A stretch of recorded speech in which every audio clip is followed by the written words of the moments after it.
It's ticking closer to 7 o'clock when polls close on local elections, but you still have time to get out there and cast your ballot. Yep, voters in Lee Summit will decide on an almost $20 million package impacting police and firefighters. Plans for new fire stations and renovations at the police headquarters will be decided today. 41 Action News reporter Tom Dempsey joining us live to explain how the results could bring a big impact. Tom.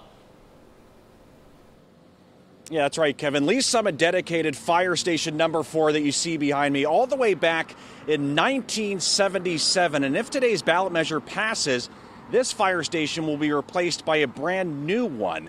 This plan, though, is just one of a number of changes, a part of a $20 million package. After opening 20 years ago, the Lee Summit Police Department headquarters could see some possible changes ahead. The building itself is in great shape. The internal pieces could be reconfigured. Renovations costing $5.5 million, all part of a public safety package being voted on Tuesday. The changes at the headquarters all taking aim at parts of the facility showing their age, from crowded locker rooms. This is overflow from their locker space. You can see we've got gear on the floor. To a lobby that police hope to reconfigure to make navigation easier for the public and better protect officers. They're very exposed.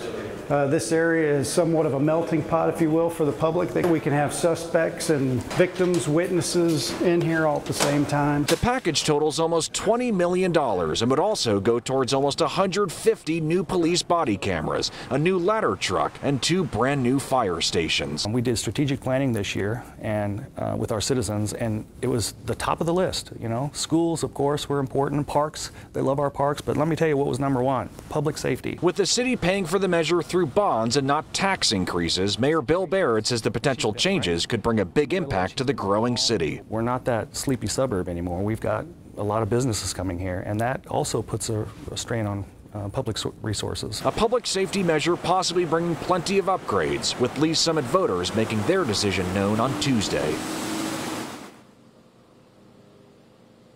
Important to note, polls close at 7 p.m. tonight in Lee's Summit. If the measure passes, police tell us those renovations could take up to 2 years of construction.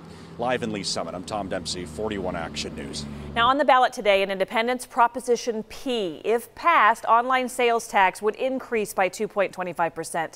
Half of the revenue would go toward operation of a no-kill animal shelter. It will also add funding for more police officers. Independence leaders say the department could hire 7 to 10 officers in the first year if this tax is approved.